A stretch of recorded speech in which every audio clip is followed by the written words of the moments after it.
The many independent bands of South Texas had no complex political union, and they waged frequent warfare over prime hunting and gathering grounds. This stubborn independence would ultimately work against them.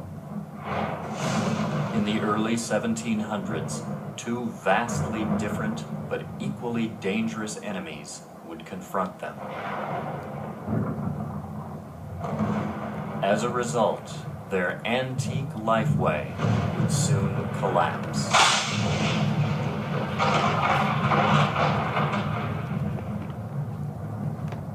From the north, light cavalry rode down on the scattered bands of hunter-gatherers. These cohesive raiders were moving south on Spanish horses, drawn by the settlements and haciendas of Coahuila.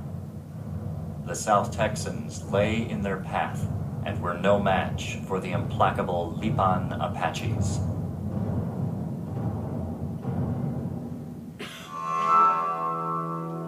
From the south came a more insidious menace. In their wanderings, many of the South Texans had come in contact with the northernmost settlements and missions of the Spanish Empire, and thus became unwitting vectors of their own destruction.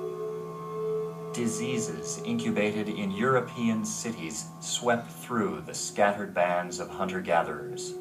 This random, unseen enemy threw families and timeless traditions into chaos. Caught between the raiding Apaches and European disease, they became refugees in their own land.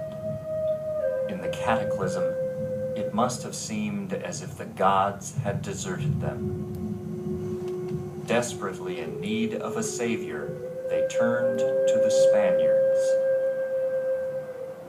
And so, the first people of South Texas sacrificed their way of life in order to save themselves.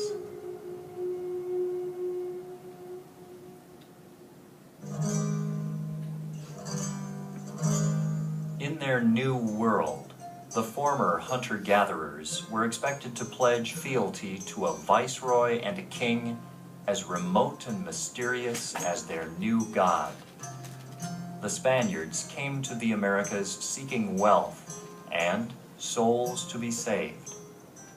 The missions they built were more than churches, and the missionaries more than holy men. They were unique agents for expanding the borders of New Spain and securing a hold on the new dominion. The Franciscan friars who came to the frontier had a fervent desire to bring the bright light of the gospel to the dark night of paganism. In doing so, they combined the sacred with the secular, placing the technology of Europe on the fringes of the Spanish Empire. With a workforce only recently civilized, the missionaries directed the construction of dams, which diverted the San Antonio River into a far-flung network of acequias, stretching more than 50 miles, irrigating more than 1,500 acres of farmland. Agriculture was introduced to the former hunter-gatherers.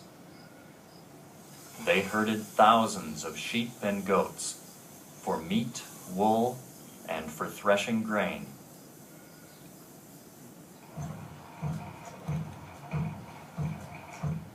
The missionaries designed sophisticated grist mills with horizontal turbines powered by diverted acequia water.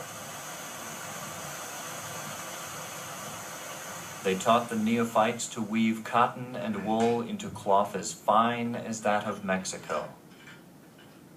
Alabado y ensalzado.